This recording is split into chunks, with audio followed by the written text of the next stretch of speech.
día a día, alimentándonos de la palabra del Señor. En la voz de Monseñor Enrique Díaz, fortalezcamos nuestra fe. 8 de julio, domingo 14 del tiempo ordinario. Señor, que tenga la docilidad de escuchar tu palabra, que tenga la apertura de dejarme cuestionar, que tu palabra me transforme. Evangelio según San Marcos, capítulo 6, versículos del 1 al 6. En aquel tiempo Jesús fue a su tierra en compañía de sus discípulos. Cuando llegó el sábado, se puso a enseñar en la sinagoga, y la multitud que lo escuchaba se preguntaba con asombro: ¿dónde aprendió este hombre tantas cosas? ¿De dónde le viene esa sabiduría y ese poder para hacer milagros?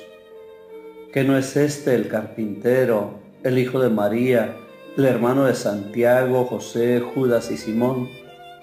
¿No viven aquí entre nosotros sus hermanas? Y estaban desconcertados. Pero Jesús les dijo: todos honran a un profeta menos los de su tierra, sus parientes y los de su casa.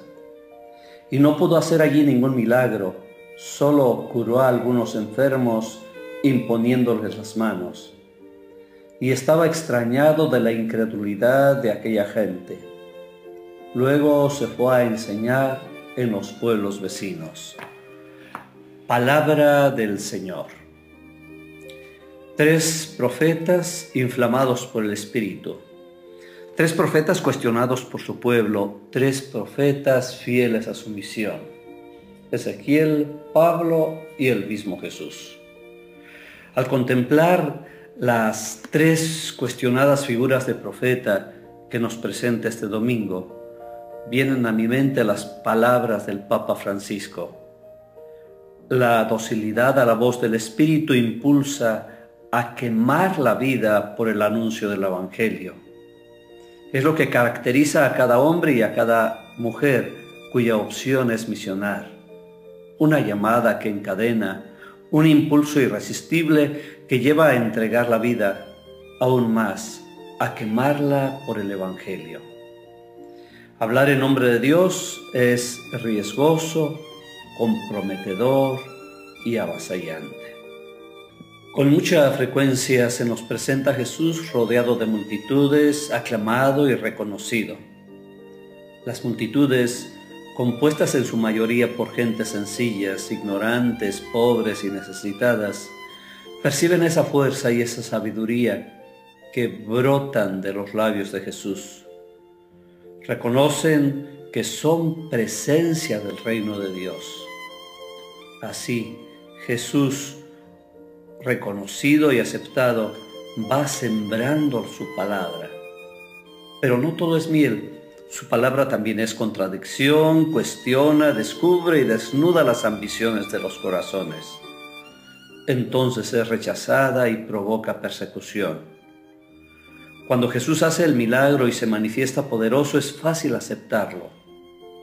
Cuando sus palabras cuestionan y desestabilizan, cuando van en contra de posiciones y privilegios, cuando desenmascaran y exigen verdad, entonces son rechazadas.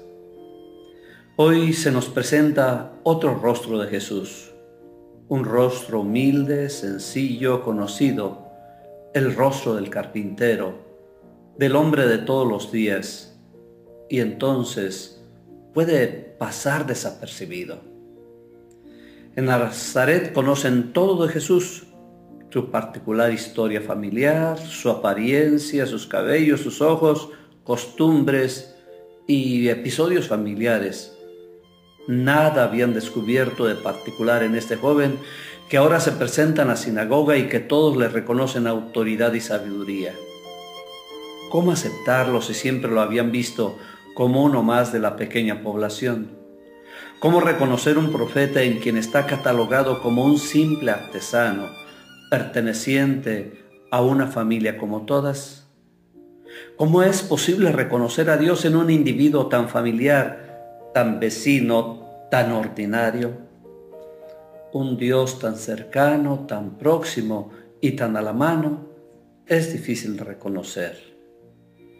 Tan encarnado, tan humano se ha vuelto el Mesías que la carne lo oculta y dificulta aceptarlo. Solamente la fe puede ayudar a descubrirlo, pero la fe es lo que falta en Nazaret y Jesús es bloqueado en su actividad milagrosa en favor de los necesitados. Indudablemente que a Jesús le duelen estas desconfianzas y el recibimiento hostil y agresivo de los suyos. Se nota en su reproche adolorido al citar el proverbio respecto a la aceptación del profeta. Se encuentra con una mentalidad estrecha, con la mezquindad y los prejuicios. Le duele la incredulidad de los más cercanos. Sin embargo, no se llena de amargura, sino que rompe aquel estrecho círculo y lanza su mensaje mucho más allá. Luego se fue a enseñar en los pueblos vecinos. La palabra con frecuencia es rechazada cuando no se acomoda a los caprichos y costumbres de ciertos esquemas. Da temor cuando abre nuevas perspectivas y parece insolente anunciar una nueva forma de vivir y de ser. Pero el profeta no busca la aceptación y el aplauso de un público al que tiene que agradarle. Él es fiel a una inspiración originaria, busca abrir caminos nuevos, donde el reino de Dios pueda instaurarse, donde la voluntad del Padre sea la norma, donde el amor y el servicio suplan todos los mandatos, donde lo más importante sea la persona y no las apariencias. Cuando escucho que el Evangelio ha quedado en el pasado y se le mira como algo anquilosado, me vienen a la mente muchas preguntas. Puede ser que sea rechazado porque nos está cuestionando en profundidad y no somos capaces de una verdadera conversión. Quisiéramos un evangelio que solamente nos consuele y nos apapache, pero no un evangelio que nos exija cambio, coherencia y fidelidad. No un evangelio que desestabilice las estructuras de injusticia y privilegios en los que se ha asentado nuestra sociedad. Se torna un evangelio revolucionario y peligroso que es rechazado e ignorado.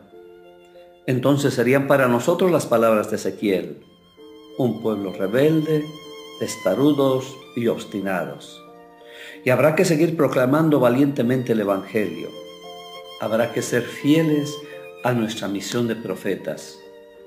Pero también me pregunto si el rechazo que sufre el evangelio no brota de la incoherencia y falta de honestidad de quienes deberíamos predicarlo. Cuando nuestra proclamación se hace con renglones demasiado torcidos para ser leídos, cuando no va respaldada por una vida y una opción radical, sino que se diluye en palabras que no van sostenidas por acciones, entonces el evangelio no es creíble y como Pablo tendremos que reconocer nuestra miseria como una espina clavada en mi carne. Hay una tercera posibilidad. A veces queremos una predicación que vaya adornada y sostenida por milagros y fuegos artificiales, por ruido y aspavientos. En cambio, Cristo se presentó encarnado, humilde, con un trabajo sencillo, como parte de una familia sencilla. Y desde ahí, desde su pobreza y apariencia ordinaria, predica, acompaña, sostiene, en silencio, en la oscuridad. Aparece el evangelio en ropas sencillas, y entonces es difícil reconocerlo aún para los de casa. ¿Cómo es mi fidelidad al evangelio? ¿Cómo al estilo de Jesús? ¿Cómo mi fe y perseverancia para seguirlo? Dios nuestro, que por medio de la vida escondida de tu Hijo nos has manifestado la riqueza de tu reino, concédenos ser fieles a sus enseñanzas y ejemplos y mantenernos constantes en la escucha y predicación de su palabra. Amén. El Señor te bendiga en nombre del Padre, del Hijo y del Espíritu Santo. Amén.